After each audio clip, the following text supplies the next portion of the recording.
Hey everybody, Gene Ruscio, president of SCAEA. I want to send a video message to try to make this as personal as possible in these times. Give you some updates on some of the things that are going on, give you some updates on some things you probably have some questions about, and also make sure that you know that there's a lot of supports in place in case anybody needs anything. So I'm going to go through a couple quick slides here, and obviously if you have any questions at any point, don't hesitate to reach out to your building reps, to a cabinet member, or me in this case. So first off, this is obviously an extremely unprecedented time, as I don't think I need to mention, but I will. We need to really understand how fortunate we are, and I can say that having heard from a lot of what other districts are going through across the state and across the country, as I'm sure many of you have as well. We're extremely fortunate to have some of the people around in our district and in our community that we do have. First, I just want to mention our SCAEA cabinet. Shay, Eric, Doug, Megan, Linda, Allison, Jeremy have been absolutely phenomenal. This is the greatest group of people to be dealing with this with me and helping me through decision making and making us be able to make decisions that are going to be in everybody's benefit. I could not be in this position without them. They've been absolutely spectacular. And the building reps have been absolutely wonderful. Realizing now that calling them building reps is kind of weird given our current scenario, but the reps have been expressing lots and lots of all the opinions of the folks in their building and their colleagues, and they've been absolutely tremendous to be able to glean insight from as to what's being experienced across the district. Our exec council has continued to function. They've continued to perform their role in overseeing SCAEA as best as we can, and I can't thank them for the time that they've put in enough. They've been dynamite. Our PSA Uniserv rep, Mike Lee Meyer, needs a shout out here, and for those of you that don't know Mike or have never met Mike, he has been tremendously resourceful and extremely helpful in a lot of these conversations and discussions. We would be lost without him. And PSEA and NEA have been doing a lot of work. I'm sure many of you are aware of Act 13 that was signed into law a couple weeks ago by Governor Wolf, and a large part of that is due to PSEA. And without NEA's help, PSEA would not be able to help Governor Wolf in making decisions related to ESSA decisions. So again, we have a great group of folks around, and we really need to be very thankful for what we have. Switching gears then, I also really want to acknowledge the collaboration that's happened between the district and SCAEA. There's been the most communication I've ever experienced in 5 years as president. I don't want to say it's the most ever. I would have no idea, but it's been beyond what I could have expected. There are multiple emails and phone conversations, as you can imagine, but in addition to that, Shay and I continue to meet with the upper administration twice a week, which has been really helpful just to get a gauge as to where we all are, what changes have happened in those 2 days, and the difference between one meeting and the next. It's been tremendous. And there's obviously still lots of unknowns and lots of challenges that we're going to have to figure out, but we're going to do it together because that's the only way we're going to get through this. Speaking of together, the cabinet had kind of come up with this idea of trying to be able to show that we care about each other.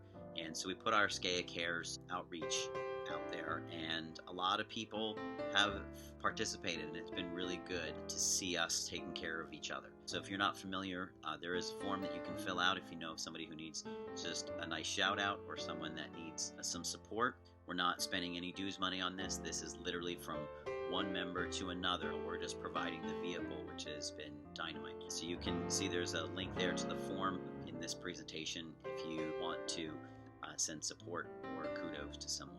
In addition, we have, thanks to Executive Council, donated $1,000 to the Maroon & Gray Foundation in order to help our students. We've been able to obviously not spend money on conferences as a result of those being canceled. So we have pulled that money together, and we haven't used all of it. We know we might need it for other circumstances, but we were able to make a pretty sizable donation, and I really thank Executive Council for approving that. Our SCAEA elections are going to continue. They will happen April 28th through the 30th. You should have received the sample ballot with the VITA information on the candidates. The election ballot will be coming to your personal email. It'll be very similar to the election that occurred in November, but pay careful attention to the instructions when they're sent out, and we'll probably also just send a reminder email through school email that you can get the ballot through your home email. Again, that's April 28th through the 30th. A lot of questions, I'm sure, about evaluations, clearances, things like that. So here's the information I have as of today. So evaluations will occur. They'll just be calculated differently for this school year, given that we do not have Keystones and PSSAs as part of the calculation, and same goes with SLOs. I do have a link in this slide for you if you want some more information about exactly how they're going to be calculated. If you have to continue to be observed for this year, you do not need to contact your administrator. They will contact you if they want to make another observation. As far as I know, many are not continuing to do any more observations. If your administrator does not contact you, that's okay. Your evaluation will move into proficient. However, there may need to be the need for some evaluations depending on the need, or if we have a teacher who's relatively new who hasn't had maybe enough observations and things like that. Just FYI. In addition, Act 48 requirements have been extended a year. So if you were wondering about your Act 48 hours, you have another year to fulfill those. As far as clearances go, as of April 3rd, the clearance renewals are still needed. There's been no change to that. PSEA is working on trying to get some new legislation in there to relax those requirements. But as of right now, they are still required to be renewed. Unfortunately, the places that you may have to go, for example, to get your FBI fingerprints, are limited in hours and may even be shut down. If you can update them, please do so. If you can't, I think it's okay at this point. Nothing official yet, but as of April 3rd, clearances are still needing to be updated, but I anticipate that will probably change. If you're needing to obtain your level 2, working through that, those requirements also have not changed. So hopefully you don't have any hindrance in that process. Nobody's aware of anything where this should cause a hindrance in that process, but please contact your administrator. If you have any questions about it, you can always contact me as well. Negotiations, another big topic that's been going on. As you can imagine, the pandemic has expectedly altered and hindered the process. Everybody's doing the best we can given the circumstances, and unfortunately, these circumstances for the district have changed and will continue to change depending on how long the stay-at-home quarantine guidelines and orders remain in place. So everything's very tenuous right now. We're going to hold a meeting in May just to update everybody on the latest that we can. But as of right now, we're doing everything we can to continue with the process. But obviously, you can understand it's been hindered and changed significantly as a result of the circumstances that we're in. As far as the rest of the year goes, from now until the end of the year, you can expect continued communication and updates, support, answering questions, anything along those lines. None of that's going away. I want to make sure that everybody's aware that you need to reach out to your reps, reach out to your cabinet members, reach out to anybody you can to get some questions answered if you have any. As I said, in May, we'll hold a general membership meeting. Also, would anticipate some communication about graduation. There's obviously going to be an attempt to make this graduation as special as we can for our graduating seniors, given that there will not be a graduation ceremony. And there is a lot of discussion about how to involve teachers in that, whatever that event is going to look like, or whatever that process is going to look like. So I would expect to hear information about that probably in May. And in June, we'll probably definitely hear information about what exactly the end of the school year will look like in terms of being able to get into buildings and pack up rooms and collect materials from students, all that kind of stuff. As of right now, the calendar remains the last student day for June 8th. I would expect that day to be altered more than likely, simply because it's right now a half day and it's a Monday. More than likely that will be some kind of altered schedule of some kind for students, but it is going to count as a student day. Our last day is going to be June 12th, and the reason for that is listed below here. You can see March 16th through the 20th should have been 5 student days. Instead, during that week, we had the equivalent of 2 in-service days. We had 1 full day and 2 half days. So that would mean that we need to make up 3 working days in our contract.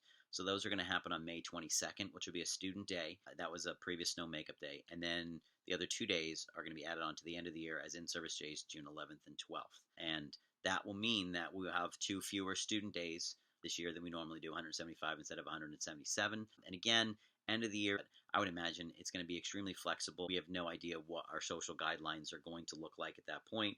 We don't know how many people are going to be allowed in buildings, all that kind of stuff. So right now, no decisions on that, but I would anticipate it's going to be extremely flexible in terms of what that in-service time looks like.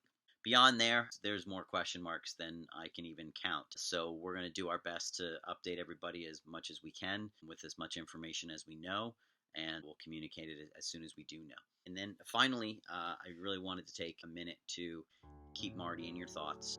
It is not lost on me that Marty should actually be sitting in this seat right now, and I don't mean specifically this seat, but she should be in this role right now.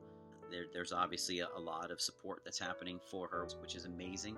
You should have received an email from the school district as a way to just give a token of support for Marty. The SCAA cabinet did come up with a plan that we think is going to be very fitting to support Marty, and we'll explain that to people and roll that out the appropriate time. But again, I just want everybody to keep Marty in your thoughts and understand that if not for her, I might not be sitting here either, but not for her, there'd be a lot of things in the district that would be different, as she was our most recent president of SCAA.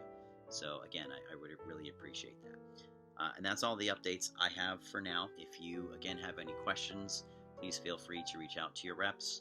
Feel free to reach out to me. I hope everybody is doing the best they can. I hope you guys know that everyone is here to support you. If you need anything, please do not hesitate. I know these are trying times for many, and they may not necessarily get better anytime soon, but I want everybody to know that everybody here in SCAA is going to do everything we can to make this the best situation that it could be.